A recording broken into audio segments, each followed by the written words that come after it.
sometimes called Aphrodite. Maybe you've seen another name for it. Let me know your names. Looks like this. And then you can go all the way to the floor.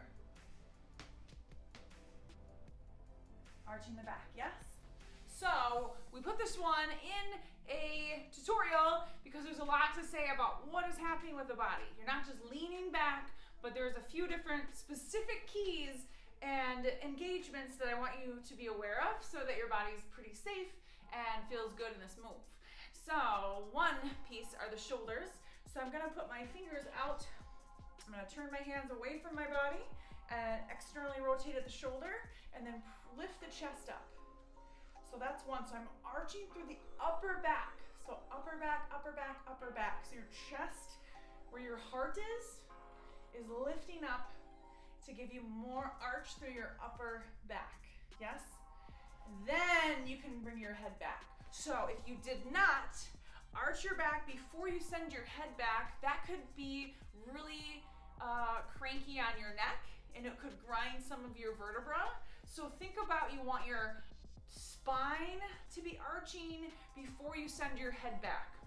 So what I mean is arch first and then head goes back. Your head's really heavy considering that your neck is as small as it is, right? So if we think that we're just gonna have a super straight spine and then crank our neck back, you could really pinch something. So this is really, really important, yes? So you're really gonna press into the floor, lift your heart up, and then tilt your head back a little bit with a lifted chin.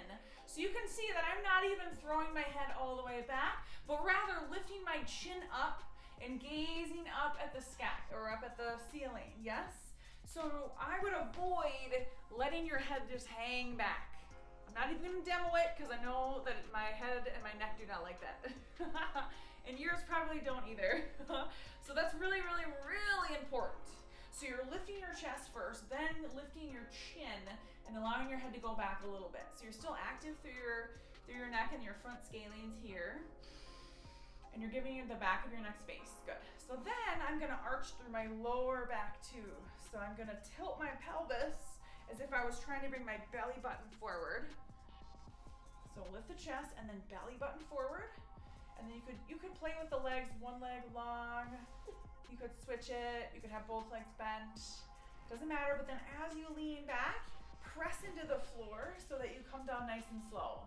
So my hands are a little sticky because they've been sitting there for a while, but press into the floor, arch, arch, arch through the upper back and the hips and the lower back. That gets you down.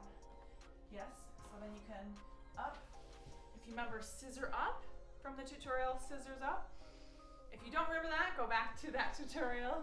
So let's try again. Arch through the upper back, arch through the lower spine, hips, and then press into the floor as you arch your upper back, down, down, down, down, down.